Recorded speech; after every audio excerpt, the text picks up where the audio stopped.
Hey, Pretty Girl Club, and welcome back to the Decentering Men series. This is episode 9, and the title of this episode is Men Do Not Value Vulnerability. Disclaimer, not all men. If you are a part of the not all police, please comment down below so that I can ban you from the channel.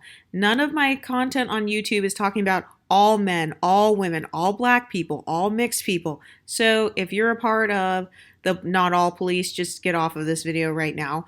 But men do not value vulnerability. Why? Because they don't know what it is. So let's start off by looking up the definition of the word vulnerability.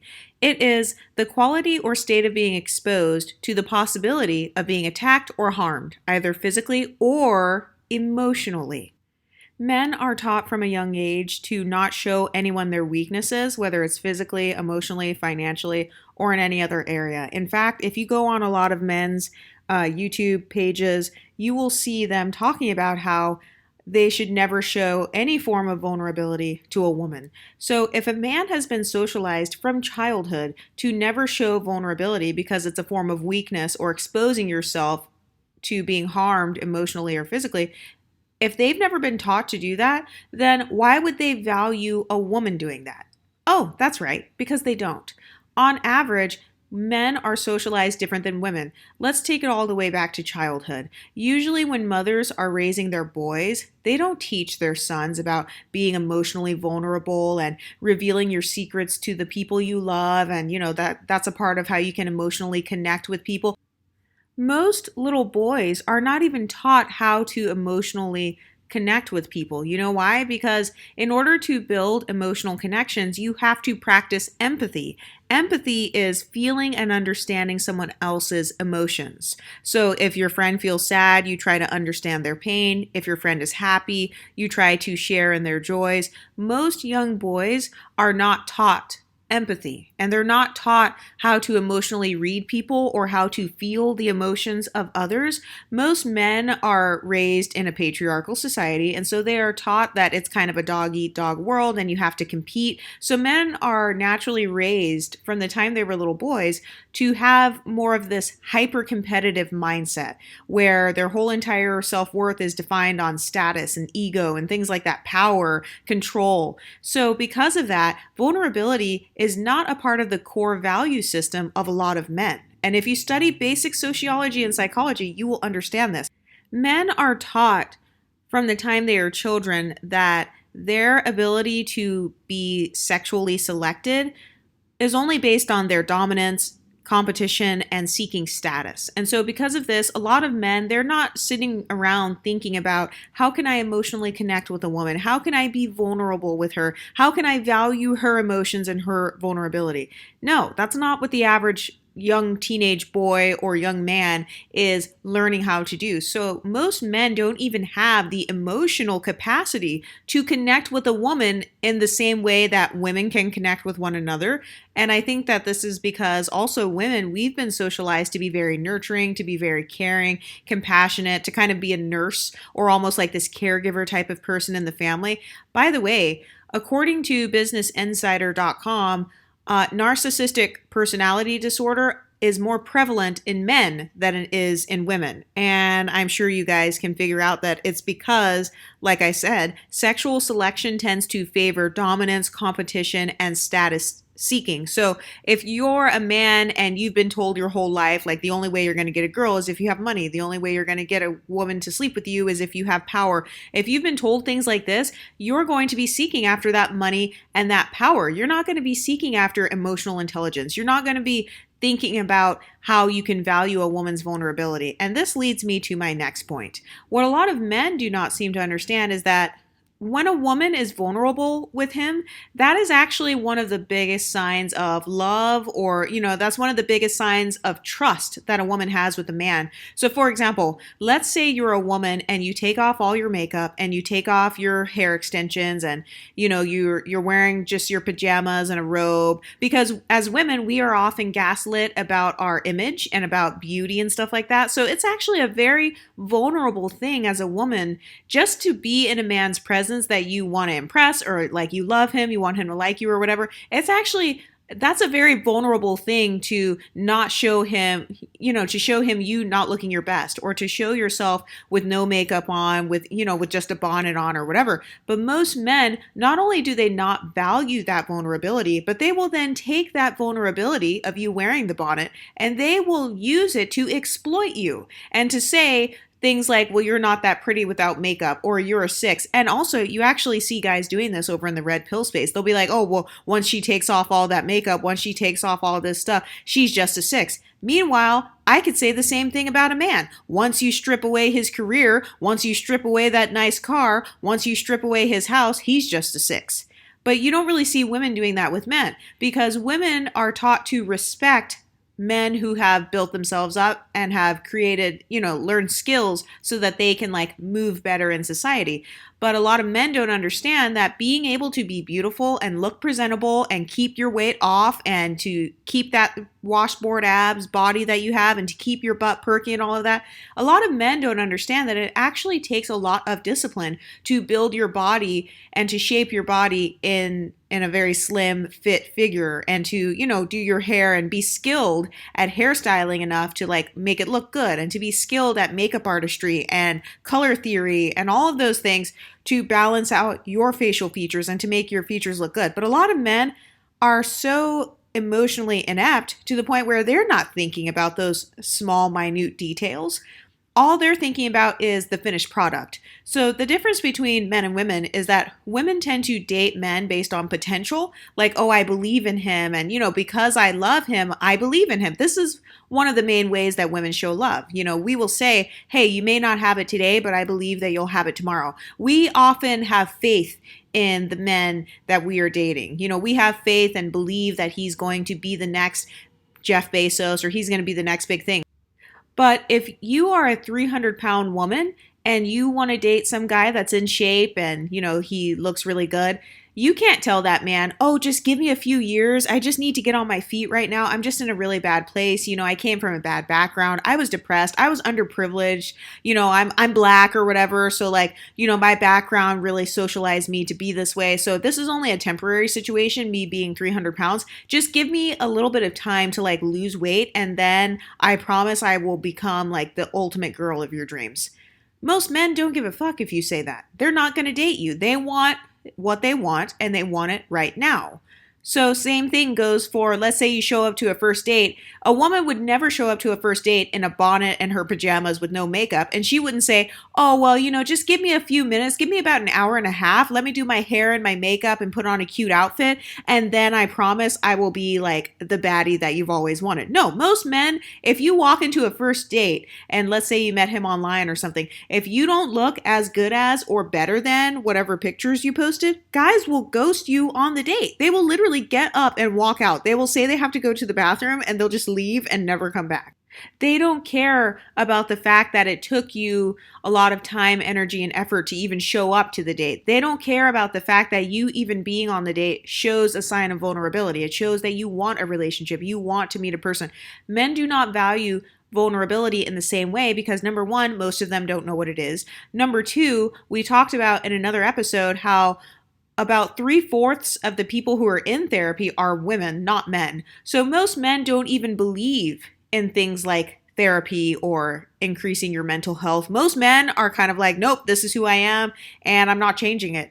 And, I don't need help. A lot of men have this attitude that they don't need help because men are raised in a patriarchal society where they have been lied to and told that they are leaders. They're automatic leaders. So, they're kind of taught that they should know it all. They should know how to figure everything out by themselves. And so you've got all of these men walking around with mental illnesses. You've got men walking around who are so starved for validation, so touch starved, so emotionally starved.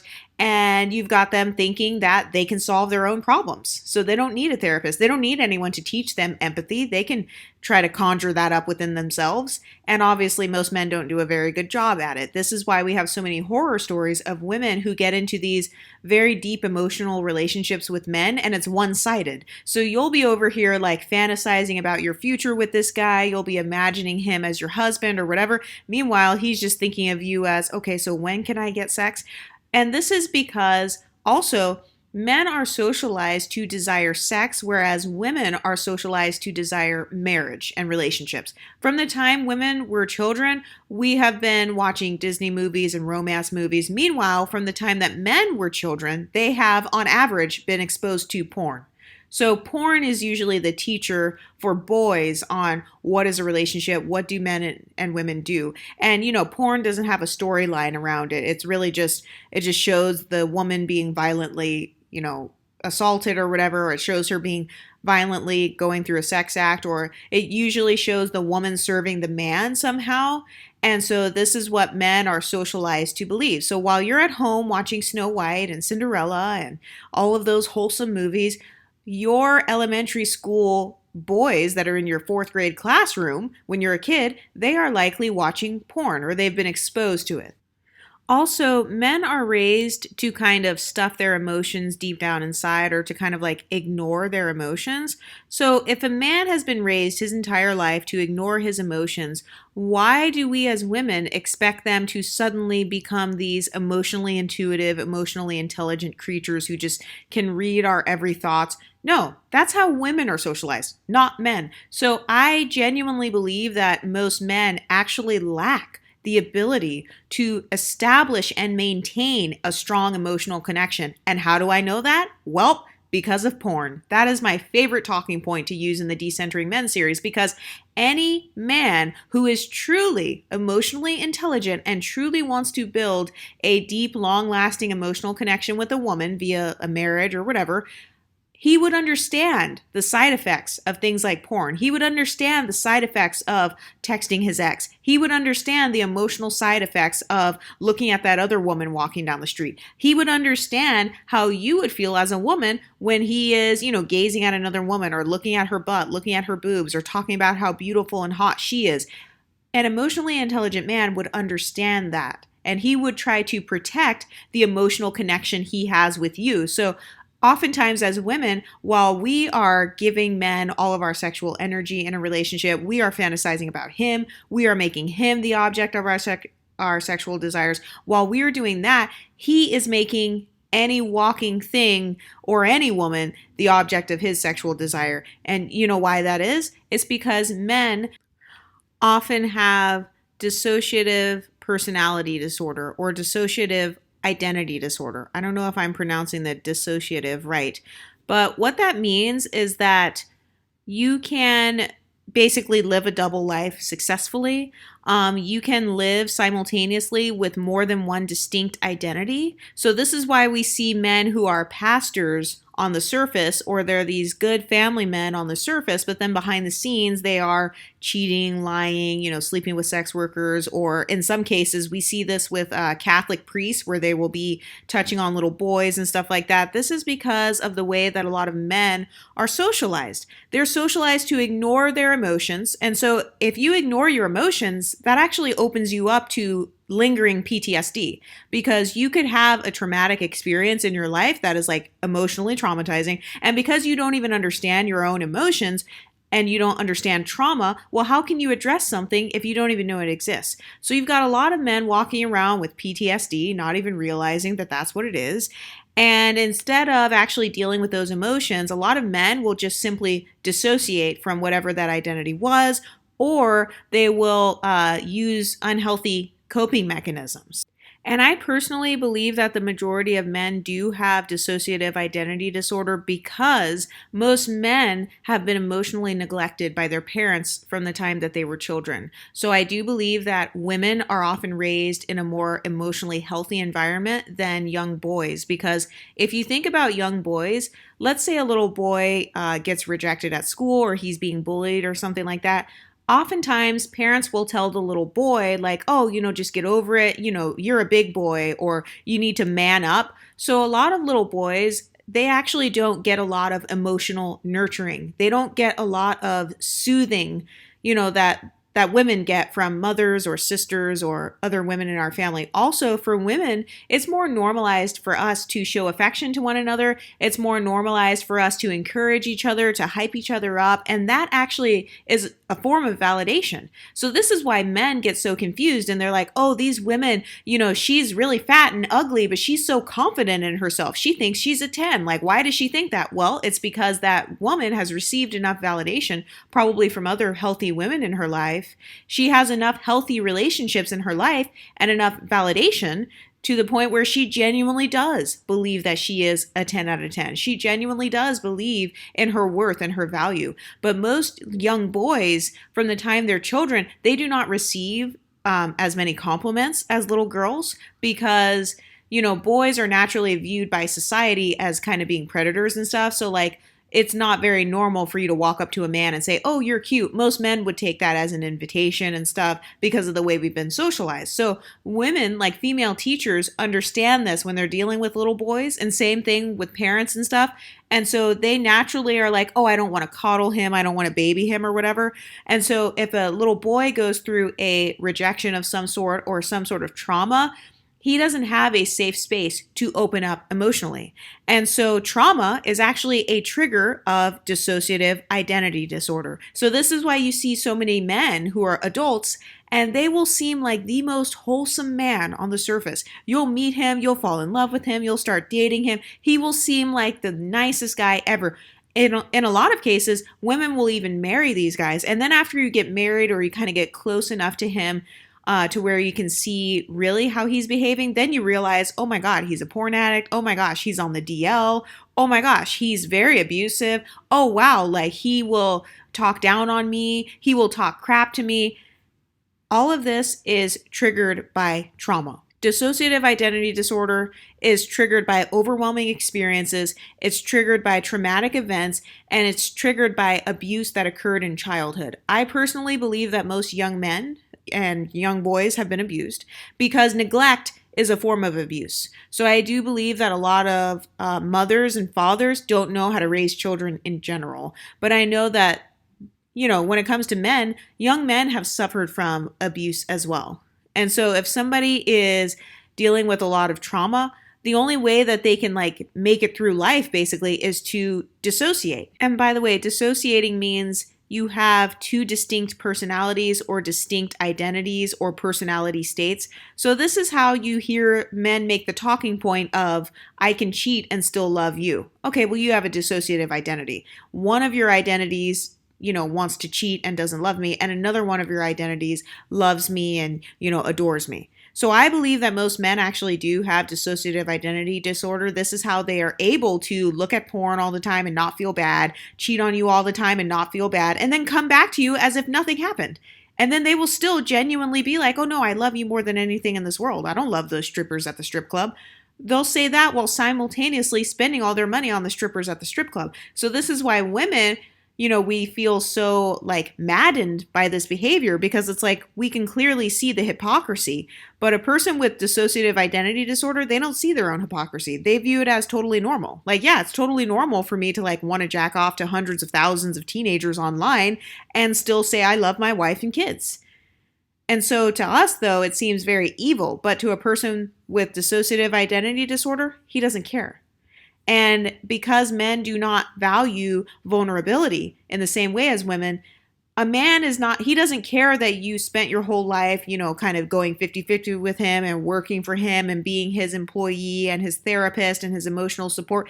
Men do not care about vulnerability. They do not value it in the same way that women do because men are taught to not show vulnerability. So this includes their dissociative identity disorder. So this is why most men, if you ask them if they look at porn, I 100% guarantee he will probably lie about it. Or he will downplay the type of porn he watches. He will downplay the amount he watches. Most of the time, if you ask a guy, hey, do you follow any of your exes on Instagram? Or do you like other girls' pics or save their pics in your phone? Most guys will lie about that because their dissociative identity disorder allows them to successfully lie to you with a straight face and still secretly, kind of have their cake and eat it too. So they still have pics of their ex or they still have, pics on Instagram and they're still DMing their friend who's a girl who they've liked for a long time. They're still secretly on dating apps and they can do all of this while simultaneously taking you on dates, buying you flowers, and doing all of these things that seem so sweet and so wholesome. But most men are not honest with women about their struggles to be faithful because men are afraid of vulnerability. So they're afraid that they could become embarrassed. They're afraid that someone might hurt them or make fun of them or whatever. Meanwhile, us women, we've had to deal with that forever. We've had to deal with all types of vulnerabilities from the time we were children. Women have to deal with the vulnerability of motherhood, the vulnerability of where you stand in the beauty hierarchy, the vulnerability of having your hair done versus not having it done versus being in shape versus not being in shape versus wearing makeup versus not wearing makeup. Women deal with vulnerability all the time, but a lot of men, like I said, they are just socialized to kind of stuff their emotions. They're socialized to not show any vulnerability. And so a lot of men, honestly, don't even know what vulnerability means. It means risking getting hurt. It means being able to show whatever your weaknesses are, physically or emotionally. How many men do you know that will tell you what their emotional weaknesses are? In fact, how many men do you know who are emotionally intelligent in general? Generally speaking, if you ask a man a simple question such as, "How are you feeling right now?" most men will give you a one-word answer. "I'm feeling fine." "Oh, I'm good." "I'm great." "Oh, I'm cool." That's the answer that you're going to get from most men. Meanwhile, if you ask a woman, "How are you feeling today?" or how are you feeling about XYZ? Most women can give you a whole paragraph. "Oh, I was a little bit anxious because Johnny didn't text me back. We've been talking for 3.5 weeks now. I don't know what his text message meant. I'm going to analyze it." Women are very analytical when it comes to emotions. Women can read facial expressions. We can read the slightest change in your tone. We can tell if a guy is being distant or if he's not being distant. But men, because they have been taught from childhood to not be vulnerable, they're not studying they're not studying your emotions in the same way that you want them to as a woman. Because I've noticed that as women, it's kind of our fantasy that we have been taught that one day you're going to find a man and he's going to be able to catch on to everything you're thinking and feeling, and that's how much he cares about you. And like I said, I'm not saying it doesn't exist, but the exceptions don't make the rule. But this is why a lot of women say that men are not capable of love, or men are not capable of love on the same level as women. It's because men are not capable of vulnerability on the same level as women. So, for example, a lot of men, if they see their woman in a bonnet and a t-shirt and looking ugly, basically, he doesn't view it as, "Oh, wow, that's really special that she's being that vulnerable with me. I could totally rip her apart right now as far as how she looks. I could totally make fun of how she looks. I could totally make fun of her being fat because she's pregnant right now. I could totally diss her stretch marks and stuff like that. But she's being that vulnerable to where she's willing to risk her life and gain weight and not look cute so that she can birth my child because she loves me that much." Men are not thinking that way because, like I said, they don't understand vulnerability and they do not value it. So I personally, I'm not going to do things that are not valued in a relationship. So it's if you don't value a woman's body when she's pregnant, then why should I be birthing your children? If you don't value a woman's body or a woman staying with you or whatever through thick and thin, and maybe she gained a little bit of weight because she's going through stuff in life, if you don't value the fact that she's even allowing you to see her in that state of weakness physically, then why should I value you in your state of weakness physically? Studies show that most men will actually leave their wives if they are on their deathbeds or if they are discovered to have a chronic illness. In fact, most men will leave a woman for less than that. Most men will leave a woman because someone hotter gives him attention, or because she got fat, or because he's simply bored and he just wants to have sex with someone else. So all of these issues that a lot of women are having with men in relationships, and women saying men are not capable of love, well, yeah, it's because men are not capable of vulnerability because they have been taught from childhood to not show any vulnerability. So if you don't show vulnerability, you cannot emotionally connect with someone on a deeper level. If you never tell anybody, like if you never tell that person your secrets or any weaknesses you may have or anything you may be struggling with and how you're working through overcoming it, men don't usually have those types of conversations. So if you're not willing to have those types of conversations, you're not going to have emotional intimacy. And also, if you are giving all of your sexual energy and all of your attention, your sexual attention to other women, aka porn stars who are not even giving you, they don't even know you exist. If you're giving all your sexual attention to them, well, remember that emotions are created based on the thoughts that you think. So if you're thinking about Sally from Pornhub, or you're thinking about so-and-so from work, or you're thinking about Big Booty Judy that you saw last week, and you're thinking about all these other women, then that does not create a good mental environment for you to develop the deep-rooted emotional connection that you need to establish a long-lasting, deep, fulfilling relationship. So this is why you see a lot of women who will end up filing for divorce, because they are not receiving the emotional connection that they thought they would receive. And the reason they're not receiving it is because of the multiple reasons I just listed. Addiction to things like pornography and sex workers, men not valuing vulnerability in a woman, and then men themselves not showing the vulnerability. So they're not able to create that emotional connection. I've noticed the same thing with fatherhood as well. A lot of these men who lack this emotional vulnerability, they will grow up and they'll get married or whatever, and they'll have children, and then they will lack that emotional availability to be a father to their children. So not only do you have the fatherless problem, where men are just abandoning their kids, but you also have the fathers who are there physically, but they are not present mentally or emotionally. So let's say you go home crying to daddy because something bad happens. Usually daddy will just brush it off and he'll say, oh, well, just man up, or, oh, you're a big kid, you'll get over it. So a lot of children are not even raised by these men to have emotional connections or emotional vulnerability. And this is also another reason why a lot of men's friendships, they're not as deep as women's friendships, because men are not vulnerable. So they're not even vulnerable with themselves, number one. And so this leads to PTSD, which also leads to dissociative identity disorder. And then number two, they're not vulnerable with others. Men are not sitting around in their dorm rooms in college talking about their feelings. But you know what? Girls are. Girls will sit up at a sleepover and talk for 8 hours about their deepest thoughts, their feelings, how they felt about XYZ guy, how so-and-so harassed them. Like, they will provide almost like this soft therapy for one another, but men do not have that luxury. They don't have the luxury of free emotional support. You know why? Because men don't give it. On average, a lot of men are so socialized away from emotions to the point where they can't even read their own emotions. This is why you see men online nagging women and saying, oh, you're a 6, or oh, you're a hoe because you have a body count that's higher than 2. Meanwhile, men don't realize that they are actually turning themselves into incels by saying that, because then you are telling women they shouldn't have sex. Okay, so then those women are not going to have sex with you. So then you're going to be an incel. And you're going to have to pay more money for the sex workers, which is raising the value of the sex workers and making sex workers, quote unquote, hoes, more rich. So by you calling women hoes and shaming women for being hoes, you are simultaneously going to make hoes more rich, because all you're going to do as a man is, instead of going to the sex worker in person, you're going to go to one on Pornhub. So you're still providing money to the sex work industry.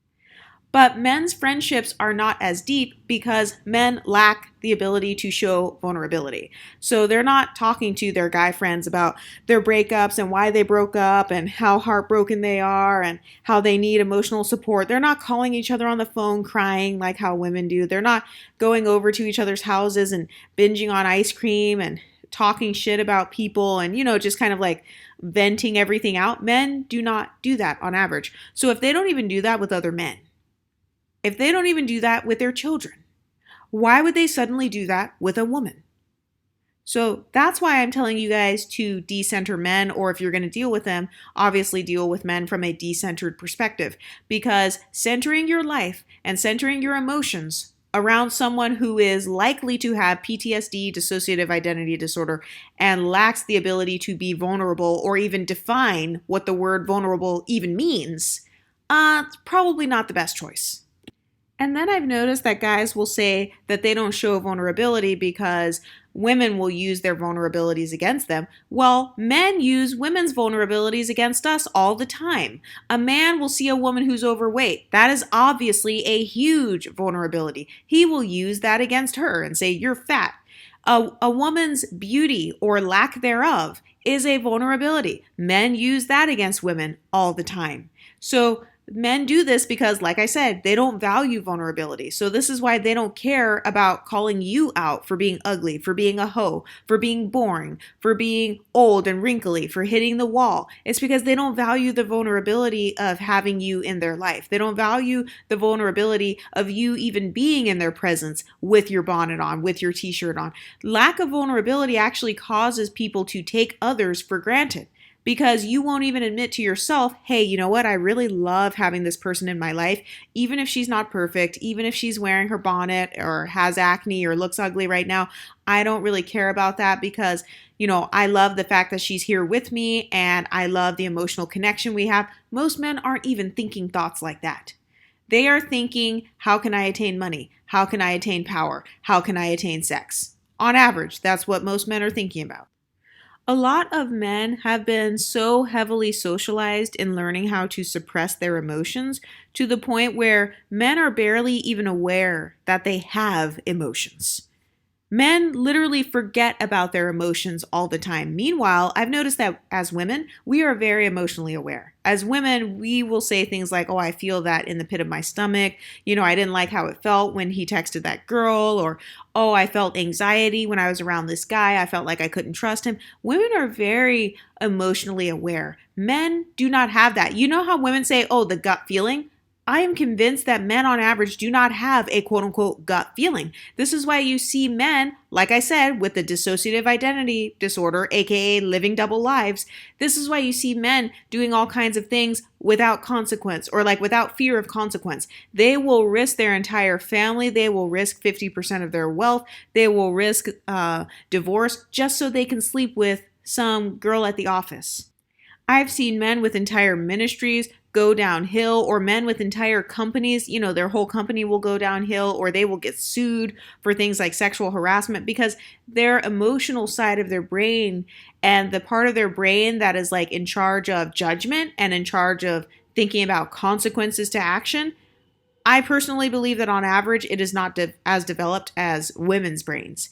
Because, like I said, men have been raised in a patriarchal society where they have been taught from birth that they are automatically valuable and powerful and that, their status is what gives them power, their money is what gives them power. So this is why you see men where the more money they attain, the more power they attain, the less likely they are to stay with the woman that they met when they had no power. And this is why women are now wising up and saying, hey, don't build a man up, because on average, once that guy attains whatever level of power and status and wealth he wanted, you're out the window, because he's going to start feeling like, oh, I can get whatever I want. So like I said, men don't value vulnerability. They don't value the fact that you paid 50% of his bills and were vulnerable enough to let go of your own financial stability so you can help his. They don't value the fact that you were vulnerable enough to take time out of your day to wash his dirty underwear, they don't value the fact that you were vulnerable enough to stick with him even though your family didn't like him. They don't value that. They'll still cheat. They'll still go out and do whatever they want to do and leave your ass if it benefits them. And I've heard men say things like women use men's emotions against them. Well, I could argue the same thing about men. Men use women's emotions against us all the time. For example, if I were to say to a guy, hey, I don't like that you're texting your ex. Oh, why are you being so jealous? Why are you being insecure? So men use our emotions against us. They're using your emotion of feeling uncomfortable about him talking to his ex. They'll use that emotion of you feeling insecure or maybe you feeling jealous, which is totally normal, by the way. They'll use those emotions against you to make you feel even more insecure. So it's like they're kicking you while you're down. And then they have the audacity to say, well, I don't show my emotions because, women are going to use it against me. Okay, well, how about women start keeping that same energy then? Why don't we start decentering you then and stop putting you at the center of our emotions and stop revolving our entire emotional well-being around a man? Did you know that there are articles that talk about how one of the biggest stressors for women is actually men? like relationships with men. And there are actually articles about how women who are married and women who stay in these super long marriages and stuff, they will die sooner. Meanwhile, men will stay alive longer. You know why? It's because one person is being vulnerable, the other is not. One person is emotionally available, the other is not. One person is making all of the sacrifices, birthing the children, raising them, cooking and cleaning, and working a job, the other is not. So one person is completely benefiting off of the free domestic labor of the other. And he gets to use his newfound status and wealth that was partially built by the woman. He gets to use that newfound status and wealth to attract new women, to attract his side chicks, to attract his next woman. We've seen this happen over and over when it comes to guys who suddenly attain wealth, or let's say they become a part of the NBA, or they become an actor or a rapper or something like that. Usually the woman that they were with before, she immediately starts getting cheated on as soon as that guy has access to other women. Because like I said, men do not value your vulnerability like you think they do. You showing up without makeup on, or like you're having a sleepover at his place and you put on your bonnet or whatever, a man's not going to view that as, oh wow, I feel so valued and I love her even more now because she's being vulnerable. But this is how us women think though. A lot of us women, we genuinely will be like, wow, I love him even more now because he's being vulnerable and opening up to me. And I feel like a lot of times the reason why we are like that is because we are so not used to a man actually opening up. Most men do not open up. They don't open up on the same level as women. This is why most marriages don't end up lasting, or the woman will still feel just as lonely in the marriage as she did. Actually, women will feel even lonelier in a marriage than they did when they were single. Because if you're single and you're feeling lonely, you can go to a bar, you can text a guy on a dating app, you can talk to a guy on Instagram or whatever. But if you're married, obviously you can't do those things because that's viewed as, you're being a cheater. So a lot of women in these long-standing marriages are actually lonelier than the women who are single. But what do you ladies think? Do you feel like men are just as vulnerable and emotionally open as women? Do you feel like men have just as easy of a time opening up as women do? Let me know what you think in the comments section, and I'll talk to you next time. Stay pretty, ladies.